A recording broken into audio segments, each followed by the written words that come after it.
Here she is, the one and only Miss Kristyn Burtt. How you doing, Kristyn? I'm good. How are you? Hanging in there. Definitely hanging in there. I know you have quite the cough. That's the worst. Well, you know what? That's it's actually part of this weird disease thing I have, this sarcoidosis, and it's like always. It's like I have it like affects my lungs, and I'm like right now I'm on I think 6 weeks straight of prednisone to try to fight it, and it's not helping. And I'm actually not working, huh? It's not now. It's not working, and my doctor wants to put me on this steroid injection shot, and we just found out the other day. My insurance, yeah, my insurance has denied it twice now, and yeah, it's ridiculous. But I'm here, hanging in there. That's good. You're here. That's the main part. So that's why when you hear me each week and I'm coughing, that's what it is. It's very annoying. It's like just a shortness of breath that I can't catch. Yeah, I had a cough that I don't know. I got it somewhere around Detroit, and it just lingered, and I'd be fine for a long time, and then all of a sudden, coughing nonstop, and you couldn't get rid of it. It takes a long time to shake that. Yeah. Terrible. So we missed each other last week. I just needed time off, but we're back, and I'm dying to know because I have a story I can't wait to talk about. I'm sure it's one of your stories, so fire away. I don't know. I actually feel like it's a little quiet on the entertainment front. And when I say it's quiet, that means something big is going to break. I feel like a lot of the story we've been covering, at least on my end, has been Donald Trump Jr. and his Aubrey O'Day affair. Yes. That's the story. And that really is the biggest story right now, which, in some ways I look at it and I'm like, it doesn't feel that big, only because we kind of knew that, this isn't surprising behavior out of the Trumps. Do you know what I mean? Like, I'm not like, oh, my God, I'm shocked that he cheated on his wife, sadly. But at the same time, he didn't – I have to go back and remember, he didn't talk to his dad for a year after – Donald cheated on his mother, Ivana, with Marla. It really ruined their relationship and for a while there. And it's one of those things that I go, wow. And then he goes and does it to his own wife. That stinks. That part stinks, and there's 5 kids involved in a divorce. I see some of the tweets and people are like, he's a horrible man and blah, blah, blah. And I'm like, yeah, but at the end of the day, there's 5 kids that are going to be affected by this. And, they had no say in this matter. And that's really what counts. You know what I mean? Hey, the whole thing with this story that really, the big reason why I really want to talk about it, I totally think, what's her name just went right to TMZ with the story as soon as the whole divorce thing came out. I think she just to just put herself out there and, just put her name out there, bottom line. Well, and I think that I love that TMZ is like, we've unearthed like a music video that like have any of us even seen it to begin with, and obviously it was about Donald Trump Jr. And about their affair. And like at the time, like none of us were thinking that this was a possibility or that it was happening or anything else. And there is the story that, the night that Donald Trump was elected president, she just said the story I never told is now worth millions of dollars. She was waiting to cash in. And that, look, you've already ruined another woman's life and the family. Starting to like then go and look for your payday from TMZ or whomever else is going to pay you kind of stinks. And look, I don't love the Trumps, but again, I'm like, I do think about, Donald's wife and everyone's like, Donald Trump Jr.'s wife, but everyone goes, she knew what she was getting into. And I'm like, nobody knew what anyone was getting into. You never knew that your father-in-law was going to be president because no one thought he was going to win. No one thought he would ever run. So it's one of those things that I'm like, I think that that's an unfair assumption. I'll tell you what. I just want to say for the record that Nick did. Nick said a year before he won the election that he was going to win, and nobody believed him. Okay? We all laughed. They did. Every single person that I said it to, I was like, I think he's going to win. People are going to be surprised. And they were like, he doesn't even have a chance, is what I was told over and over again. But, well, here's the thing. But do you think that, like, if you were married to Donald Trump Jr., if you were his wife, right, you didn't know 10 years before when you got married to him that your father-in-law was going to wind up running for president, that, you know, and all those things that come with running for president. I mean, I don't really think Melania is enjoying it either. You know, the scrutiny, the constant invasion of your life, it's a chaotic administration right now. I mean, listen, I wouldn't, if my husband was like, I'm going to run for president, I'd be like, I don't think I'm on board with that. I don't want that on my own life. I agree with you, and I think it's probably factored into the decision. Like, I would imagine even if a wife was like, okay, you know what, this sucks, but I'm going to stand by my man, we're going to work it out. Like, it's probably a hell of a lot harder to do that when you're now the butt of every joke on every talk show. You know what I mean? Yeah. Like, you can't escape it. I agree with that, and I've got to imagine that, you know, and her husband, and we're talking about Junior now. Junior's traveling a lot, way more than he ever was. He is happy to go on TV and talk about the administration. You know, you open yourself up to a lot more scrutiny, and I get it. They feel attacked. I understand that the Trumps feel attacked, and so they also probably feel the need to defend themselves at times, and that's their right, of course. But, you know, again, I think about these poor kids. Like, can you imagine that 50% of the country hates your grandfather, 50% of the country probably hates your father as well, and you have to go to school every day? If you're in New York City, that's a pretty liberal city. It's kind of tough. I would feel bad as a kid. I can't imagine how those 5 kids feel going to school. I think some of them are a little young, but.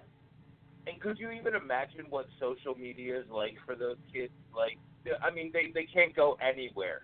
You know what I mean? No. Like, every single thread on the internet is about Donald Trump. So, you know what I mean? Like, absolutely. It's It's so bad. Yeah. I mean, and look, I'm not a fan of the administration whatsoever. I won't lie about that. Not a fan of anyone else who might be running on the Democratic side either. I feel like I'm in no man's land, but at the same time, I do have empathy for some of the wives and some of the kids. And people are like, they knew what they were getting into. They're complicit. I'm like, some of them maybe, but others I'm like, no, I don't think so. You know, there's no 10-year-old that knew what they were getting into. Yeah. Exactly. I'm like, please don't give me that. And have a little bit of heart. You know what I mean? Because if this was your own kid, or your best friend's kid, I think you would have some empathy. Have some empathy, really. Well, and I have to believe that even Donald Trump, I have to believe this to get through my day. But I have to believe that they didn't go into that thinking, you know what, the whole world's going to hate us. I'm sure when he was like, I'm going to be president, this is going to be awesome. I'm going to go down in history. Yeah. And then everyone's like, yeah. I don't know. Yeah, and that's the thing. I mean, I think a lot of his, which I find annoying, I've completely muted him, but, when he starts attacking on Twitter, he is responding as a human being because he does feel attacked. And listen, people are going to be like, but he dished it out. And I'm like, well, that's fine, but, maybe he's someone who can only dish it out and can't take it. So when he can't take it, he runs to Twitter and just starts lashing out. I'm just throwing that out there. I'm not saying it's right or anything. It just is. I'm going to be honest with you, as a guy that's taking business classes and thinks that there's a lot more. I'm not a conspiracy theory guy, so I'm not going to throw a big conspiracy at you. But I believe that everything that he does is 100% intentional, including what seems to be flying off the handle tweets. It's just that anybody that knows anything about putting on a show or even performance magic, it's always when they're trying to make you look at something that you should be looking at the other hand. But that's just the way it works. I don't believe that he's like this just like Alzheimer's ridden, fat guy in the office. Like, I believe it's intentional and that it's done at strategically timed, moments. Yeah, and I also think that the more we talk about it, like, and react to his tweets, like, there's also times I think he likes the attention, and it reminds me a little bit of the petulant child, and so I'm always like, I'm not retweeting it. I'm not, like, making a comment about it. It's not worth it. It's like, no thanks. 100% Donald Trump is trolling everybody on, like, 100%. Yeah. I'd like to know when he knows it. I'd like to know when he speaks because he's on Twitter way too much. He is on Twitter way too much, and I seriously wanted an honest answer to this, and I didn't know the answer. I know you guys had a big snow day out on the East Coast, and that Trump cleared his schedule for the snow day, and I was like, I understand that a lot of the employees could not get to work. That makes complete sense. But does the president stop working? And have we called other snow days in other administrations and the other presidents, past presidents, whether it was Bush or Carter or Clinton or whomever, did they not work that day and clear their schedule? Honest question. Has anyone ever heard of that? It just struck me as odd that he cleared his schedule. It's a snow day. Not ever without it being declared a national emergency. Right. I just thought it was weird, and I'm like, I feel like he clears his schedule a lot. I don't know. And I was like, do other presidents have they done it that much? And I'm sure someone has a statistic somewhere. And I didn't want to put it out on Twitter because I didn't want people thinking that I was attacking Trump per se, because it could be something that's more common, and we just haven't reported on it in the past. Because the scrutiny on this particular administration, like, they're under a total microscope compared to other administrations. No, actually, let's talk about this administration real quick. And I think you offer a unique perspective because you come from an industry that's about entertainment and is at least sort of customer-driven and stuff like that. Like, was John Oliver, it was a dick move, right? Like, even though we're totally against Trump, and I'm with you, and I'm Pence is right there next to him as far as I'm concerned, but, like, it seemed like a very sort of petty dick move. Like, I don't know how else to say it. Like, he just ruined this guy's project. Like, I don't know. It just it makes me ashamed to feel like grown-ups that we look up to are acting like this. Right. Yeah. I feel like a lot of people in Washington are acting really childish. And it's one of those things that I'm like, okay, at what point are we all going to – and I don't know, like, when did everything sort of just, like, fall down the rabbit hole? Is it because of social media? And now, like, if we're not fighting with each other on Twitter or Facebook, are we even just staging, like, silly snowball fights between, like, Republicans and Democrats? This is the way we should fight, or whether Biden and, like, Trump are going to fight. I'm like, this country has so many big issues happening right now. We don't need to, like, stage funny, cute things in front of Capitol Hill. Like, I don't know. It's just kind of amazing to me. But it's funny because, those guys are there. They're up on Capitol Hill. They're making policy. They're having meetings. They're making changes. But everything that they did doesn't really matter as far as the news goes, because the only thing anybody is talking about is punching Biden. You know what I mean? Like, right. That's a brilliant way of doing things if you're like Lex Luthor.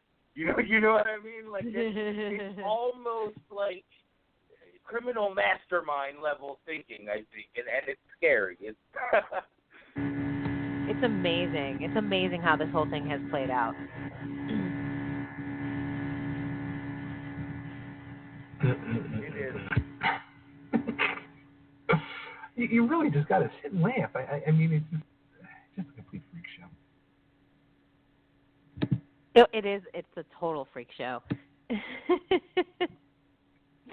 It's a total freak show. But anyway, going back to the whole Donald Trump Jr. thing, clearly, Aubrey said in some sort of like podcast or something that this wasn't the only affair that Donald Trump Jr. was engaging in at the same time as her, because she caught him with somebody else. And I have a feeling if people are willing to admit it and people are willing to get a payday from a tabloid, they'll come forward. I think also, though, a lot of people, and this happened in the Tiger Woods thing, because I do know someone who slept with him and didn't want to come forward because the scrutiny was so bad, with all of the girls coming forward.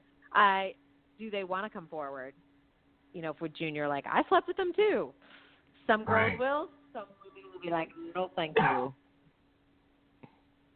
I'll tell you what, I mean, she was real. You can tell she was really like a woman scorned, because if you listen to that song she did, it was harsh. I mean, those lyrics are really, really freaking harsh. Yeah, it was bad, and she has like all these words written all over his body. And some people are like, well, she was engaging in an affair with a married man. However, she is saying, and of course this is going to be a he said, she said story. He's not talking right now, but she is saying he told me his marriage was over. And I'd like to tell women out there, when he's telling you that, it's probably not true. So you should probably run for the hills. Like, isn't that always the case? Like, I thought he was leaving her anyway. Well, they're not in love anymore. I feel like that's always the excuse. You know what I mean? It is. Like, call the wife and ask her, are you guys, like, how's your marriage? You know what I mean? Like, they're going to tell you, who are you and why are you with my husband? Yeah, I mean, it is one of those things, and it's like tale as old as time. If the guy is like lying on something like that, he's lying because he wants to sleep with you. So run for the hills, because you're better than that, and don't destroy another woman's life. And if they have family, it's even worse. And a lot of people get hurt in that situation. Let him be the scum. Don't you be the scum along with him. Don't let them bring you down. But, we'll see where this goes. Yeah, it's one of them things that at first that when it came, I was like, all right, it's going to come and go, because it was kind of like an old news, but now it's like more tidbits keep popping out each day. So it's not going to go away anytime soon. I think the other thing, too, that I just was curious in all of this is that instead of hiring a divorce lawyer, she did hire a criminal attorney.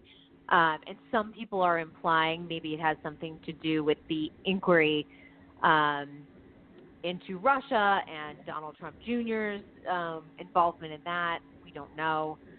Some people thought that this was a grand conspiracy and that she filed for divorce so that she can take assets and they can slide it on over to her in case something happens with Jr. in the Mueller report. Like, there's a lot of conspiracy theories out there. I don't know. I mean, obviously Vanessa's not talking, and that's her right not to. I would probably try and stay out of the media as much as possible if I were her. But it's the smartest thing to do. Geez, it's the smartest thing to do. I'm like, if you can lock yourself up in Trump Tower, do it. Protect your kids, and that's it. That's all you got to worry about. Take care of yourself. Is it wrong for me, though? As soon as I saw the story, I said to myself, Aubrey O'Day sold this stuff right to TMZ.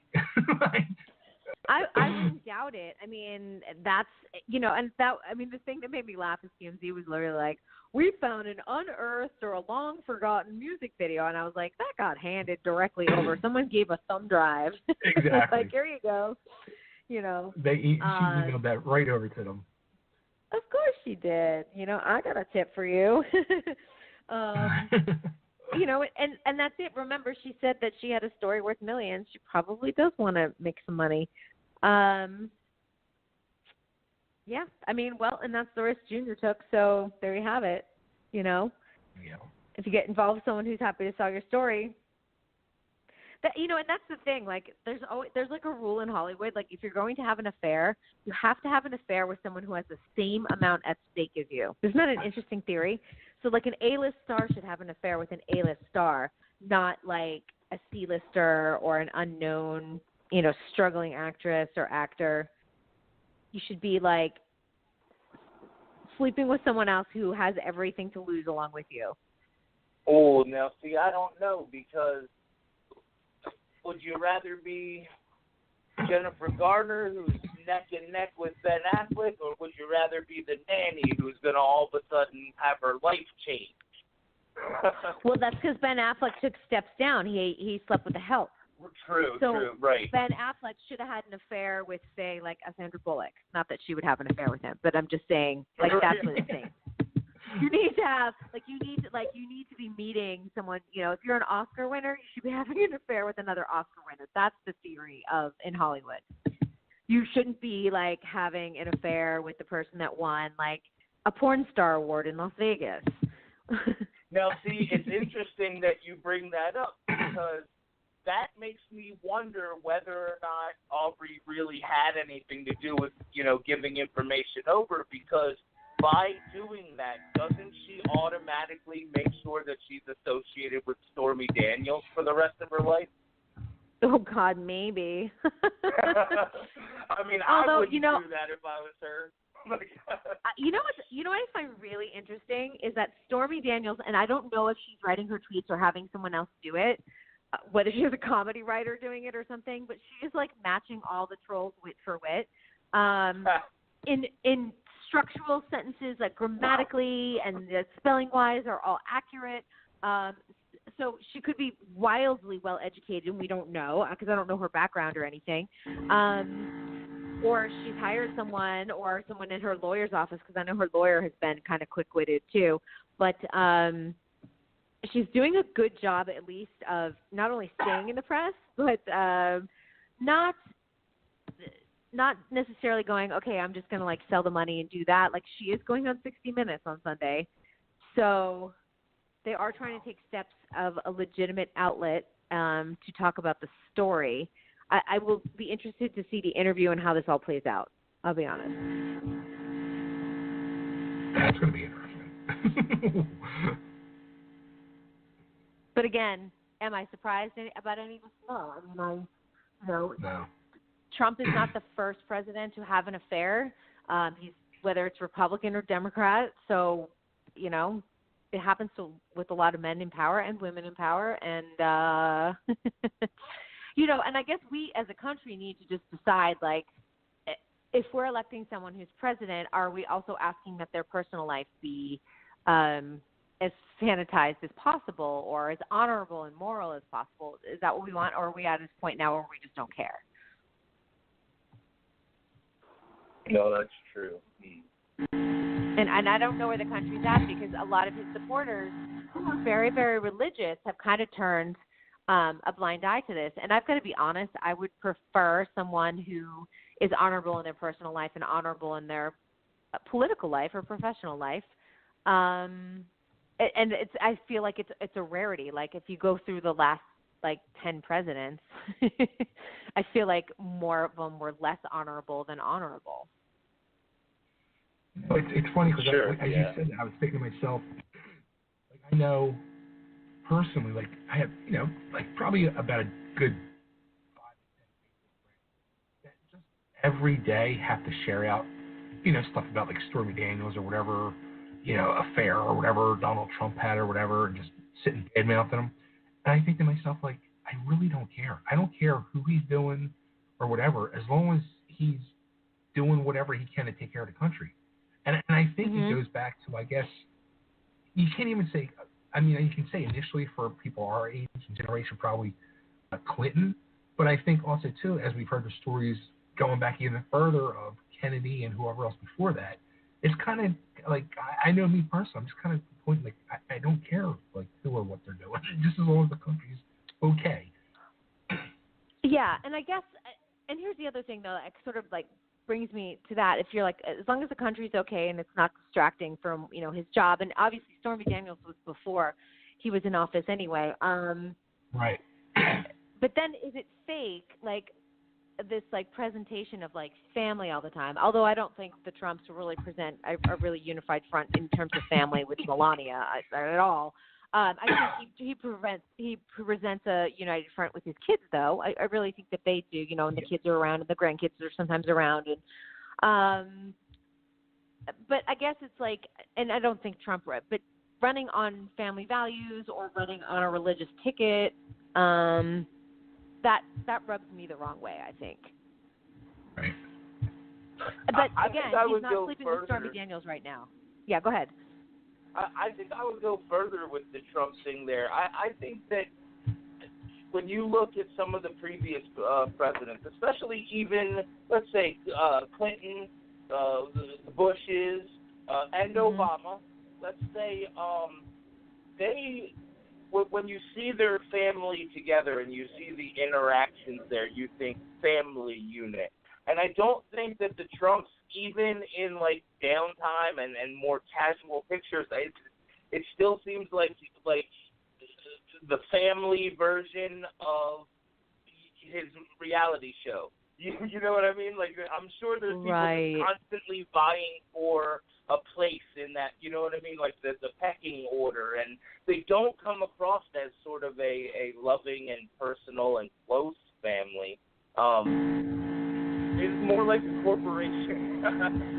It's very formal. I even feel bad for Barron. We don't see him that much, but when he's like in a suit and everything, and I'm just like, oh, kid, I just want you in like jeans and a T-shirt running around the grass. Like, I don't know if that interests him or whatever, but I sometimes feel like his life is very formal in a way that, you know, you just don't get to be a kid. Yeah, no, I totally. And that makes me sad for him. I can just imagine them telling him to go out and play in the grass. He's dressed like Richie Rich. Like, I know. Where does he go? Central Park? Like, do they have grass at the top of Trump Tower? I don't know. But I mean, like, his dad is not tossing a football around with him. You know, Trump has admitted, he goes, I don't change diapers. I don't get on the floor and like play trucks with my kids. I never did, even when it was, you know, his older kids. That wasn't of interest to him. Yeah, he doesn't look like bummer. a storyteller either. No, yeah, he's not talking you into bed. His dad is coming home at 10 p.m. Do you know what I mean? He was at work all day, and then he went to some sort of New York society event, and then he came home, and the nanny put you to bed. Like, if you were to tell me that Barack Obama opened his kids' doors every night and looked at them and made sure they were in bed, I would believe that. You know what? Yeah, I can too. I actually would believe it about Bush as well. I feel like Barbara and Jenna are both very close to their father, and I would also say the same with Carter for sure. Because, God, I don't know if we had a more moral man in office ever. You know, I do think that there were a lot of, like, good fathers who were president. For sure. I just don't know what Trump is in it for Trump. That's him. Yeah, totally. Oh boy. So, you mentioned earlier the word scumbags, and I think one of the things that I wanted to talk about that I had heard about, actually thanks to our friends at TMZ, this whole thing with Amber Rose's son being a Taylor Swift fan, it was just mind blowing to me. Like, at first I was like, this was such a nice story. Like, Taylor sent him a nice gift and tickets and all that. I'm like, God, and he was so happy. But then there's like all these scumbags of the world, the internet trolls that they are, come out and start ripping on her son and her for being a Taylor Swift fan. I'm like, really, people? I know, and I have to say that I don't know her super well, but from covering Amber at Dancing with the Stars, she loves her son. Her son is very, very bright too, by the way, and she is making sure that he's getting a great education. She's not like this mother that just hands it off to the babysitter or whomever else. She is there, and you have to. I understand that people go by appearances with Amber Rose, and who she's dated, and who she's had a child with, but at the same time, she has done a lot of good in just talking about body image and, how women get shamed and things like that. And I'm like, you know what? This is great that her son likes Taylor Swift. To me, it's better than like some of the other artists out there. Absolutely. Oh, absolutely. Yeah, like that's awesome, and I, Taylor's not my favorite artist by any means, but she is very generous, and I love that she made some little kid's day, even though he's a privileged little kid. But he's gonna remember that, so I think that's awesome. And it's funny because right away too, when I saw about being a Taylor Swift fan, I thought to myself, "Damn, Nick, you didn't get a package." No, I didn't. Are you upset? Can you handle it? Yeah, I'm okay. I'll be all right. What's your favorite Taylor Swift song? Okay, now do you really want to know this, or are you gonna like make fun of me, or? I won't make fun of you. Because there are some Taylor Swift songs that I like. So a lot of my friends were in her Shake It Off video, so I always love watching that video because I get to see a lot of my friends. My favorite Taylor Swift song would be Tim McGraw. Okay. Yeah, I'm not making fun of you. I think that Taylor Swift is vastly, even though she's hugely successful, I think she's underrated as a songwriter. Not because her songs are super complex, but I think that she has the ability to hone in on a specific emotion and create a response from that better than 99% of the artists out there. She gets the way teenage girls think and how to relate her music to that, and it's brilliant. Yeah, I would agree on that. And she knows a good hook, and that a good hook that will resonate on radio as well and make her some money. Especially you make your money as a songwriter. So absolutely, and I think that she also does a really amazing job at cultivating the image that is Taylor Swift. Like I could even go into detail and give you lyrical examples of how she's branded herself. I think she's probably brilliant. Yeah, and you have to remember she came in as a teenager, and she has remained in the public eye and remained successful. And as we all know, that is let's take a look at LeAnn Rimes. Same kind of story, same kind of beginnings. And I'm like, are we still talking about LeAnn Rimes? The only thing I feel like I talk about LeAnn Rimes is that she stole Eddie Cibrian away from. Yeah, exactly. And then the two of them fight on Twitter about it all the time. The two women. So, and I mean that. I'm like, that's what I feel like the conversation is. It's not about LeAnn Rimes. We're never talking about her music. And you go back and you hear a LeAnn Rimes song, some of her early stuff, and you're like, darn, she was really good. And just by making a decision and making a public mess of her personal life, a lot of us got turned off by it. Kind of interesting, absolutely. Right? And it's funny. People from this modern generation right now, I bet you they wouldn't even know who LeAnn Rimes is. No, they wouldn't. They wouldn't. That's the thing too. I'm like, she is now. I mean, she's in her 30s. She's probably 34, somewhere around there. Unless they go to a country fairground, because she's not playing stadiums anymore. She's not playing big venues. And, maybe their mom likes her songs. You're not going to know who she is. That's sad. That's because she was someone else who was a tremendous talent. Yeah, she was. It's a shame what happened. I know. Isn't it interesting, though? It's you have to really be reminded of, choices you make resonate far more than you'll ever realize. And in this day and age, in 2018, we all know, even just hitting tweet or, putting something on your Facebook page or whatever else can alter your life completely, all because you decided to be funny or say something. And then all of a sudden you're like, oh, my gosh, I just lost my job.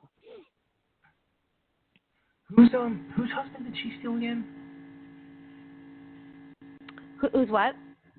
Whose husband did she end up stealing? She stole somebody's husband, or what was it? Eddie Cibrian. So it was Brandi Glanville from Real Housewives of Beverly Hills. Yeah. And she's a wild and crazy woman herself. But obviously, what happened, and just imagine that happens to you, and then it plays out in public. I mean, it was kind of at the height of the Us Weekly days when, Us was like the magazine to have and you just waited for it to arrive in your mailbox. That's not easy. Have you ever interviewed Brandy? I haven't. I don't really come in contact with the housewives too much, except for Lisa Vanderpump. She does sort of cross over a lot into some of my work. She's been on Dancing with the Stars. She does a lot of charity work, so I do see her out and about, but not the others. They're entertaining, though. Oh, boy. Brandy is, like, on my bucket list because I want to interview her so bad because she is a firecracker. She just has no filter, and she just lets it fly. No, and she's got receipts on, like, everyone. You have to remember, like, not only did her husband sleep with Leanne Rimes, he also slept with that girl, Shayna from Vanderpump Rules, the waitress. And I think that they have kind of mended fences because I guess Shayna was told by Eddie, like, getting a divorce. Like, same story, it's like the same line. But, and she was like, I'm really sorry. I didn't, I would never do that to you otherwise. But, it's weird circles that all these people wind up on reality shows. It is an interesting circle. Yeah. It's a strange one. So how about what was the show you were covering last week? Was it America's Got Talent? I went to America's Got Talent last week, yes. And so it's the audition round, and we had great seats, like about 2 rows to the right of the judges. So Howie was on our end. So it's, Howie and Simon and Scary Spice, Mel B, and Heidi Klum. And it was interesting watching them interact and talk to each other and everything else. The friendliest judge was Howie, and in fact, he came over to my niece and took a photo with her because she was visiting for spring break. So, when you're from small town Georgia, that's kind of cool. Simon would interact a little bit with some of the audience, and we were at the Pasadena Civic Auditorium, so we're in a very big venue. And the 2 women, though, every commercial break, they would purposely start to engage each other and shut everyone out. They wouldn't talk to anyone. So both Heidi and Mel B were just totally ignoring everyone behind them and next to them. Yeah, and I understand, like, in some ways where you're just like, I just need a little, like, I don't need to be, like, reaching out to every audience member at every single break. But, sometimes people would be like, Heidi, wave over here. And she would ignore it like she didn't hear it. And I was like, that's not cool. Just give them a wave. They'll be happy. Because they did allow us to have our phones with us, which is unusual for a TV show. Obviously, our phones had to be off when they were taping, but when they went to commercial breaks, you could, like, tweet or you could take a picture, which was great. So I think for some people it was a little bit of a bummer to watch that. And look, I know that a lot is asked of celebrities, but they were also on the job, and I'm like, throwing a wave to someone, you're not with your family out at dinner, you could wave. It's kind of surprising, too, because they seem so personable and interactive with people on that show. Yes, and it was wild to me that, like, Simon was the second friendliest. Yeah. I'm very shocked by that. Yeah, and then the guy that was, like, the friendliest is the guy that has OCD and freaks out about, like, touching people. And he was, like, bumping fists everywhere. I mean, he really was. And he was friendly about it and nice and asking questions and saying hello to people. And so it made me a bigger fan of Howie Mandel. I wasn't, like, not a fan, but I was like, okay, I get you. I like this. He does seem like a very genuine person. Yeah, he really does. So I just thought that was he just was awesome. I don't know. It just meant a lot to my niece even to get that silly little Snapchat photo. And she probably, other than America's Got Talent, she doesn't know anything about Howie Mandel. I mean, she's way too young for St. Elsewhere, nor would she want to watch it. She's never seen his stand-up comedy specials from the 80s. So this was her frame of reference. And, you have to think about that, and I forget about it because I live in the LA bubble. But think about it, like you go back home and tell all your friends. She's in Florida now at college, but you're telling all your Florida friends, or you go home and you tell your sisters. She's got 2 younger sisters. Like, hey, like I met Howie Mandel and we watched the show as a family every single week, and I got a photo with him and he was so nice. You start creating impressions on other people too. How was your niece? It wasn't you were saying, I think 2 weeks ago, that your niece kind of wants to follow in your footsteps. So did she like kind of shadowing you? Yeah, she came with me to set and worked with me on a few things. She really, I think, and this is great because this has been the influence of where she's going to school, she's really thinking about going into sports. And I love that idea because there are a lot of opportunities opening up for women in the realm of sports reporting. It's been easier, but I think in her generation, it's going to be even more, it's going to be even more, people are going to be open to it a lot more, I think. And, she's at a school that it's a Division I school, so she gets a lot with football and basketball and things like that. So she has the opportunity at school to report on that and then hopefully get a great internship at some point. Nice. Mhm. But that was cool. super fun. So it was fun having her here. She's a really good kid. She's way better a kid than I was. Like, she's a lot more polite and mature than I was. And I appreciate that. She was a really fun guest to have in our house. My husband even said, he goes like, wow, I actually miss her. She was so much fun. She's not a brat. She doesn't talk back. I was a little more sassy at her age. Now, what's the verdict on American Idol? This is my thought. The people that want to watch it are watching it. And I think that, the ratings are going down, which is going to be expected for the next few weeks until they start hitting the live shows. And I think once they hit the live shows, a couple more people will join back in. And then I think the ratings will hold steady. But it's going to be a slide for the next few weeks. It's not winning against The Voice on Monday nights. That's not a surprise. But it's strong enough on Sundays that I think ABC is okay. They're not in any sort of panic. Is this shaking up the ratings? Is this making things exciting? It's not. So it's just kind of like a good old standby that, good old family show. You're like, yay.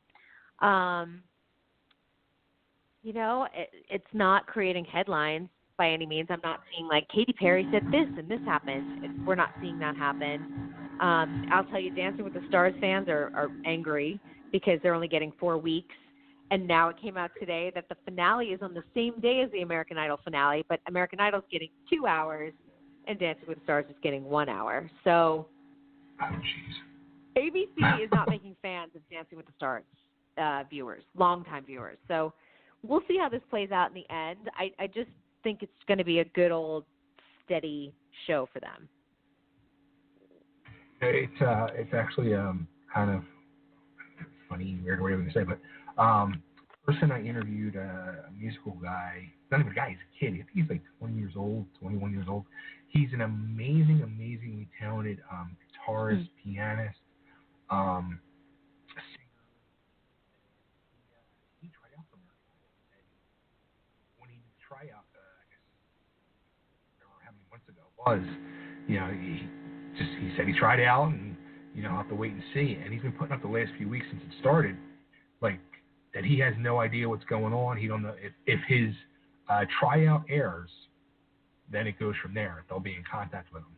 And the other day when they put the teaser up for this coming, I guess, Sunday's episode, they showed his clip that he's going to be in this weekend's thing. Oh, so he's like, yeah. So he's like, I'll let everybody know next week what's going on. That's exciting. I mean, and that's the thing. Like, if you want to compare shows, I mean, I think The Voice is more of an exciting show, but let's take a look at where the stars came from. The stars came from American Idol, the Kelly Clarksons and the Jennifer Hudsons and Daughtry, Chris Daughtry and things like that. But I also think that a lot of the stars that came out of American Idol came 10 years ago. And that was when we were like excited and watching the show and everything else. I just don't know that stars necessarily like come out of competition reality shows the way they used to. Even Survivor. Remember the first couple seasons of Survivor? You would see those cast members like everywhere. They'd show up at the MTV like movie awards. They'd be on the red carpet. They'd pre-presenting. They would get like little hosting jobs. We don't see that anymore. Like they go and they do the show and then they go back to their regular lives. And isn't that show still on? It is still on. It's in like, I don't even know. I want to say like season 28 or something crazy, 32. It's been around a long time. Yeah, I don't get it. But it is kind of like, it's kind of like scary or kind of baffling how those people that did come out of American Idol early on, your Kelly Clarksons and even some of the people that even weren't winners, like Adam Lambert or Adultery and people like that, who've gone and had these amazing careers, and then like these people out of The Voice, which are super talented, but you never hear their names ever. Mhm. Yeah, it's so The Voice. I'm like, I can name like, I'm like Allison. There was an Allison. Yeah, I can't even remember her last name. I'm like, I remember her. I'm like, I remember poor Christina Grimmie just because she passed away. Like, there's certain things, like, I'm like, oh, yeah. Like, I remember Frenchie Davis from American Idol wound up on The Voice because she got the chance that she didn't really get on American Idol. Like, but, could I tell you who won last season? No, and I was actually there when they brought the winner out. I don't even know her name. She's blonde. And they're like, we're going to do a lot with her this season. But I'm like, well, okay. That's great. Well, congrats to her. I know. I'm sure, like, right now, Voice, fans are like, it's so-and-so. Why don't you know? I'm like, I just don't know. They all blend into each other. Speaking of music, one thing I saw, which I had to ask if you've ever, Roger Daltrey of The Who was just paid $1 million to sing at a guy's 60th birthday, and I mean the guy's like a big wig in I think like a nursing home industry. He like owns a bunch of nursing homes or something. But have you ever had the chance to go to one of them private parties where somebody like that is performing? I'm trying to think if anyone. No, not like of the level of like Roger Daltrey coming in and like getting $1 million. I've not been at one of those. A lot of these parties seem to happen overseas too. They happen in the Middle East quite a bit. Like Mariah Carey will go, Beyonce, and they make sometimes even more than $1 million. Those parties have got to be extraordinary because for $1 million too, they're not doing a full concert. They're doing like 5 songs max. Right. Yeah. What about the opposite way though? What about going to a party, there's somebody performing, and you're like, yeah, and later they blew up. Ooh. Yeah, I mean, that would be cool. I haven't had that happen. That'd be kind of amazing, though. Yeah, that'd be cool, like, right? I saw so-and-so before they were famous. I just see these like when they show these parties like this, like Roger Daltrey. I know John Bon Jovi does them a lot, and they just I don't know, they look so awkward. Very awkward. I do think it's awkward because it's the celebrity or the artist is there for a cash grab. Let's just talk about this. That's exactly why they're there. You know it, they know it, we all know it. Unless it's like someone, maybe it's like, unless it's their lawyer's like daughter's bar mitzvah or some spot mitzvah, or they're doing it kind of as like a family favor. But honestly, you have to interact with the birthday person or the wedding party or whatever, and do an awkward photo and have awkward chit chat, and then all the guests are going to try and run up and get a selfie. It's an awkward situation the way it's set up. So. But then you have to sit there and at the end of the day just think, we're all here, we're making $1 million, my band's making extra money, my manager is, we're here for the cash grab. And it's why actors will do those dumb sequels sometimes. And you're like, why did they do this movie? Well, they had, they wanted a little extra cash because they wanted to buy a second home. Like that's what it is, and it happens all the time. And I think we've probably all taken a job at one point or another and been like totally done for the money. You know what I mean? Yeah. You're like, I wouldn't have done it for any other reason. And then you sit there and you do it though, and you feel a little like dirty because you're like, I don't care about this job. I feel stupid doing it. I feel like it weakens my brand of whoever I am or what I'm about. So, you sit there and you look, you're like, are people doing it all the time, or are they just doing it that one time because they had extra bills that year? Yeah. I when I saw that one with Roger Daltrey, I totally cringed when I saw the one with Roger Daltrey. I saw the price tag. Like he's like a classic rock god. Like, why? Yeah. Slow year for the Who, I guess. I guess. And here's the other thing. He's probably thinking, I'm going to go into the radar. No one's ever going to know I did this. And then all of a sudden, Daily Mail's reporting on it. That happened. Come on. He's thinking, no one's going to know. He got his managers like, just take it. It's easy money. We won't tell anyone. No one's going to know. And then, of course, you get the big feature in the Daily Mail. Well, they said with this particular party, it cost the whole price tag of the whole party was $1.5 million, which Roger got $1 million of that. I was like, wow. You got a majority of the budget. And then the guys up there singing "My Generation" with the Roger Daltrey, and I'm like, woof. Total cringe. Oh, yeah. Some drunk birthday guy, trying to sing next to you, singing off key. You just know. Yeah, and all the guests are, sloppy, and there's, that one woman that won't, stop hanging on you. Because she's had too much to drink, and, you're so handsome. And then there's the other drunk guy that's, slapping his back too hard because I listened to you in college, blah, blah. You know how this is how it all plays out.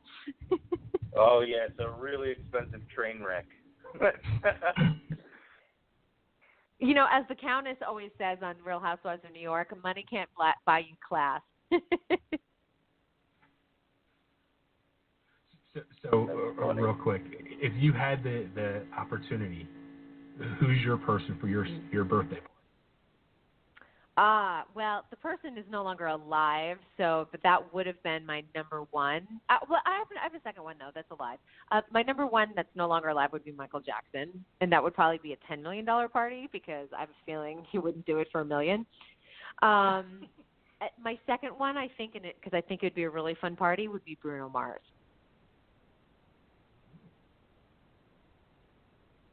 That one's dead silent. That one. Yeah, I bet you it'd be a good time, though. I bet you he's a dude that even if he's in it for a money grab, you get your money's worth. Right. I just want to dance. Do you know what I mean? I don't want to sit there and listen to a bunch of songs where you're just kind of sitting in your seat. I just want to dance, and I think you'd do that with Bruno Mars. Same thing with Michael Jackson. That's why he would have been my number one pick. If we're going that route, I want the Bee Gees. Oh, yeah. How many? There's only one Bee Gee alive now. I know. So sad.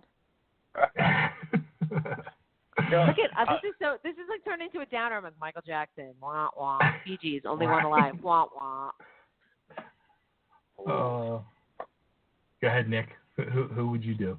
Who would you get on there? Okay, so dead people would definitely be Elvis. Alive, you guys are going to think I'm crazy because it's kind of the opposite of what you guys are going to do, and it's probably not going to be a great experience, but I'd still do it.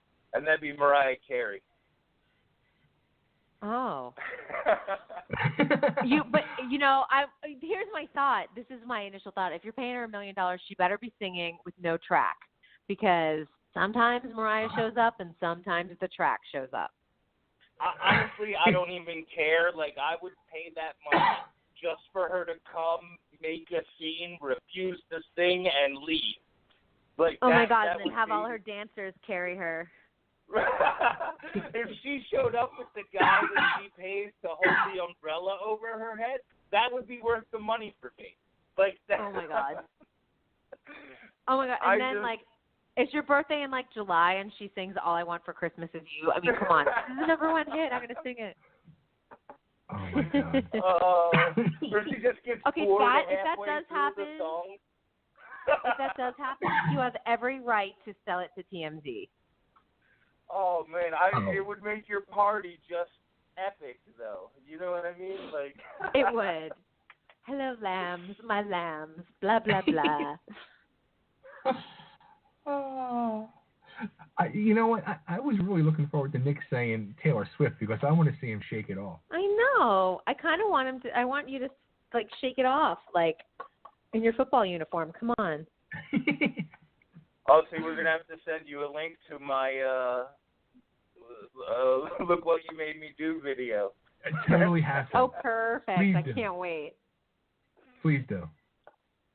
It's priceless. We're waiting. I love watching that video.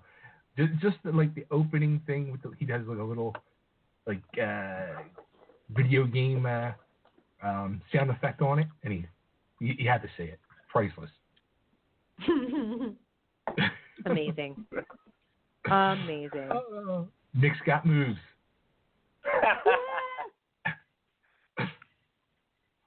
Oh, that's too funny. So, all right. So, where will Kristyn be next week or this coming week?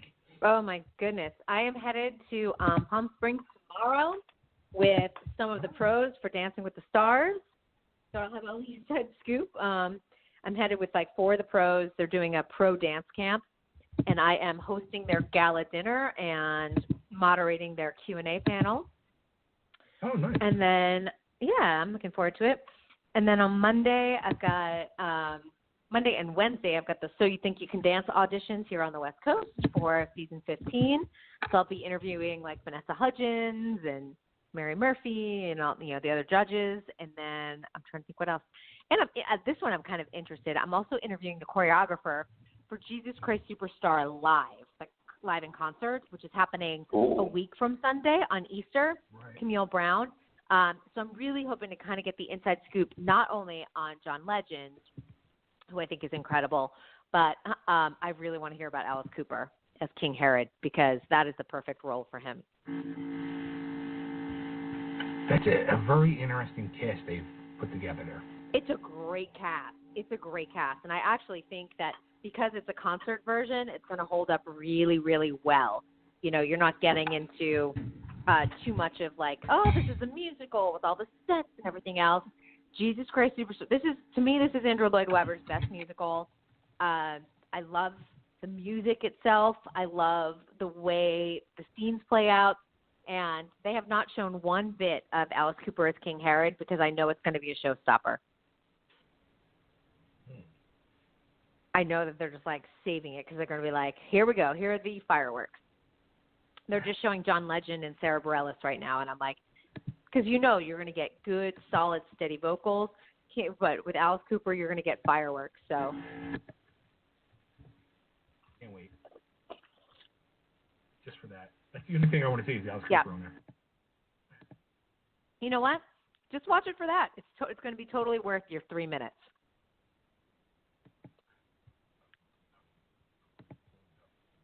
It's going to be all over the internet.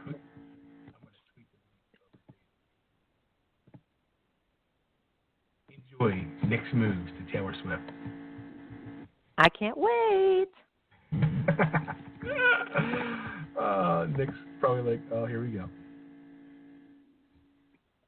All right, cool. Well, we will be back next week, and hopefully we'll be talking to you and have some more fun, interesting news stories. And I have a feeling Aubrey O'Day will still be in the news. Oh, I can't wait. I can't see what's next. Part 3. All right, Kristyn, take care. We'll talk to you next week. You too. Bye-bye. All right, there she goes, Kristyn Burtt. Check her out all over the world on social media, following entertainment, dance world, Dancing with the Stars, covering it all. It's Kristyn Burtt, Kristyn Burtt. That's Kristyn Burtt. All right, let me put this tweet together real quick to send over to her. Dude, this is such a classic video. You realize that, right?